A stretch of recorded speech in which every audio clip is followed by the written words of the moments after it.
नहीं करते, सीधा शिकार करते हैं।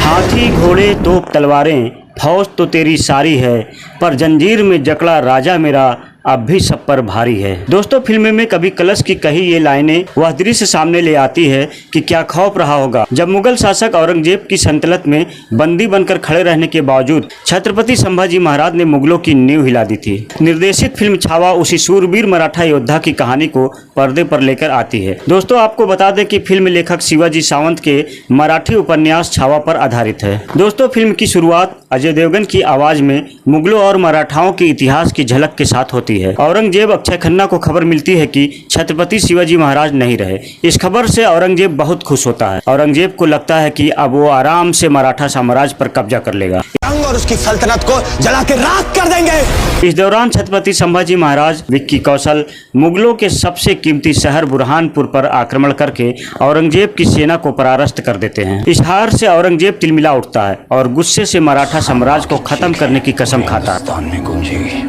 उसे दोबारा उसी वक्त पहनेंगे जब उसकी लाश पर खड़े होकर वो छत्रपति संभाजी महाराज को पकड़ने के लिए अपनी विशाल सेना के साथ मराठा साम्राज्य की तरफ कूच करता है और इस दौरान शुरू होती है कहानी में कई दिलचस्प मोड़। दोस्तों, इतिहास में छत्रपति शिवाजी महाराज को लेकर हमने बहुत सारी कहानियां पढ़ी हैं, लेकिन उनके पुत्र छत्रपति संभाजी महाराज के बारे में हमें ज्यादा पढ़ने को नहीं मिला है। निर्देशक लक्ष्मण उतेकर की फिल्म छावा छत्रपति संभाजी महाराज की उस शूरवीरता को दर्शाती है जिसके कारण उनका नाम छावा यानी शेर का बच्चा पड़ा है। वो जिसने पूरे 9 साल तक मुगल सल्तनत के शहंशाह औरंगजेब की नाक में दम करके रखा, वो जिसकी एक दहाड़ पर मराठा एकजुट होकर मुगलिया सल्तनत को लोहा देने के लिए तैयार हो जाते हैं। दोस्तों, कहानी में छत्रपति शिवाजी महाराज का निधन हो चुका है। छत्रपति शिवाजी महाराज का 24 साल का निर्भय और जाबाज बेटा संभाजी उर्फ छावा विक्की कौशल अपने पिता के स्वराज के सपने को आगे बढ़ाने के लिए कटिबद्ध है। संभाजी की पत्नी रश्मिका मंदाना भी अपने बहादुर राजा के इस सपने को पूरा करने के लिए उसके साथ खड़ी है। दोस्तों, संभाजी अपने सेनापति सरलश्कर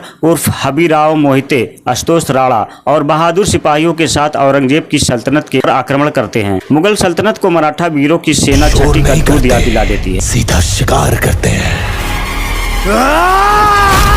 इसके बाद ही औरंगजेब, उसकी बेटी डायना पेंटी और मुगलों की विशालकाय सेना को संभाजी के पराक्रम का पता चलता है। इस पहली जीत के बाद संभाजी और उसकी महापराक्रमी सेना पूरे 9 साल तक औरंगजेब की सल्तनत के विभिन्न गढ़ों पर हमला करके उसकी रणनीति को नेस्तनाबूद करती जाती है। अब संभाजी औरंगजेब के लिए एक ऐसा कांटा बन चुका था जिसे वह अपनी तमाम कूटनीतिक चालों के बावजूद निकाल नहीं पाया था, मगर फिर भी शेर की दहाड़ सा निडर और हवा की तरह चपल महावीर संभाजी अपनों द्वारा ही चले जाते हैं। संगमेश्वर में घात लगाकर बैठा उसका कट्टर दुश्मन औरंगजेब उसे कैद कर लेता है और औरंगजेब द्वारा तमाम रूह कपा देने वाली शारीरिक यातनाओं के बाद कहाँ है तुम्हारा स्वराज?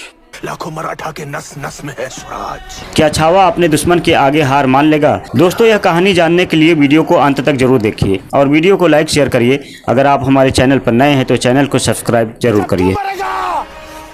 तब ये तेरी मुगल सल्तनत भी मर जाएगी। दोस्तों, फिल्म का पहला रोंगटे खड़े कर देने वाले युद्ध का दृश्य ही इसके मूड को सेट कर देता है। साथ ही यह स्थापित हो जाता है कि निर्भय और निडर छावा किस कमाल का आक्रमण योद्धा है। दोस्तों, फिल्म की शुरुआत में छावा उसकी वीरता और किरदारों को स्थापित करने में वक्त लगाती है, लेकिन दूसरे भाग में कहानी रोमांचकारी बनती जाती है। हालांकि निर्देशक को पूरा जोर छावा की शूरवीरता को दर्शाने पर रहा है। स्वराज किसी एक इंसान की इच्छा नहीं बल्कि हर एक इंसान को सुरक्षित रखने के लिए यही वजह है कि छावा की बैक स्टोरी पर ज्यादा काम नहीं किया गया है और इसी कारण फिल्म में एक पुख्ता कहानी की कमी खलती है। हाँ, फिल्म के तमाम एक्शन सीक्वेंस जानदार, शानदार और स्टाइलिश है, जिनकी कोरियोग्राफी तारीफ के काबिल है। जय भवानी। दोस्तों, छत्रपति संभाजी महाराज की छोटी सी सेना जिस गोरिल्ला तकनीकी से औरंगजेब के सेना के पसीने छुड़ाती है वह देखने योग्य है। क्लाइमैक्स का वार सीक्वेंस फिल्म की जान है, जिसमें संभाजी तमाम यातनाओं के बावजूद घुटने नहीं टेकते। दोस्तों, फिल्म का डायलॉग है, हम शोर नहीं करते, सीधा शिकार करते हैं। इस डायलॉग पर पूरा थिएटर सीटियों से गूंज उठता है। अभिनय के मामले में अगर कहें कि विक्की कौशल ने इस ऐतिहासिक किरदार को पर्दे पर जीवित करने के लिए अपना सब कुछ झोंक दिया है तो गलत न होगा। विक्की कौशल को अपने करियर का शानदार ओपनिंग और क्लाइमैक्स सीन मिला है जिसमें वो बेजोड़ साबित हुए हैं। शेर की तरह गर्जना करने वाले शूरवीर को वे पर्दे पर जिंदा कर गए हैं। शिवाजी महाराज का सपना पूरा करके ही छोड़ेंगे। स्वराज के प्रति उनका जुनून साफ नजर आता है। यह उनके करियर की सबसे बेस्ट परफॉर्मेंस कहलाएगी। मराठों का अंत नहीं, मुगलों के विनाश की शुरुआत है। छावा के अस्थायी शत्रु औरंगजेब के रूप में अक्षय खन्ना ने भी लाजवाब काम किया है। अक्षय के वन लाइनर, हाव भाव और प्रास्थेटिक मेकअप उनके रोल को यादगार बना ले जाते हैं। आशुतोष राणा के सर लश्कर की भूमिका को बेहद प्रभावशाली ढंग से जिया, तो वहीं कवि कलश की भूमिका में विनीत कुमार का चरित्र दिल को छू जाता है। दोस्तों, लक्ष्मण उतेकर की छावा पहली ऐतिहासिक फिल्म है। अपने लेखकों के साथ मिलकर किताब को स्क्रीन प्ले में परिवर्तित करने के साथ ही लक्ष्मण की अपनी रिसर्च भी मजबूत है। वह मराठा साम्राज्य के वीर योद्धाओं को हिंदू स्वराज के प्रति जुनून और समर्पण को दर्शाने में सफल हुए हैं, लेकिन मध्यांतर से पहले कुछ पात्रों से परिचित कराने में चूक गए हैं। हालांकि क्लाइमेक्स दमदार है, जिसमें असीम दर्द है, तो वहीं गर्व का एहसास भी है। भारत की धरती पर ऐसे वीर सपूत पैदा हुए हैं। दोस्तों, एक सीन में औरंगजेब छत्रपति संभाजी महाराज से कहता है कि हमसे हाथ मिला लो, बस तुम्हें अपना धर्म बदलना होगा। इस पर संभाजी महाराज कहते हैं कि हमसे तुम हाथ मिला लो, मराठाओं की तरफ आ जाओ, जिंदगी बदल जाएगी और धर्म भी बदलना नहीं पड़ेगा। छत्रपति शिवाजी महाराज को शेर कहते हैं और उस शेर के बच्चे को छावा। जीत कर भी हार जाने वाले औरंगजेब का कहना था कि काश हमारी एक औलाद भी संभाजी जैसी होती।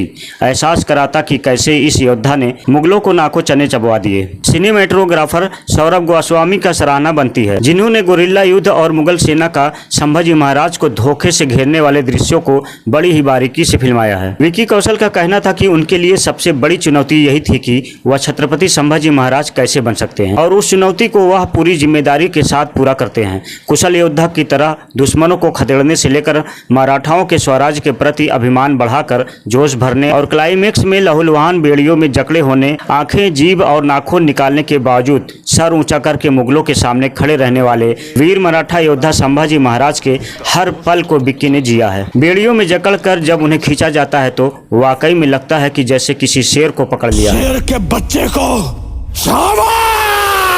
जिसे नियंत्रण में लाना नामुमकिन है। रश्मिका मंदाना संभाजी महाराज की पत्नी येसुबाई की भूमिका में जमती है। हम और पूरा मराठा साम्राज्य इसी दिन की प्रतीक्षा तो कर रहे थे। विश्वास आपका साथ है। इस बार उनके संवादों में दक्षिण भारतीय भाषा का असर कम दिखता है और कम संवादों में औरंगजेब के रोल में अक्षय खन्ना साबित करते हैं कि वह हर तरह का रोल करने में सक्षम है। जहाँ जहाँ भगवा रंग नजर आए उसे लाल कर दो।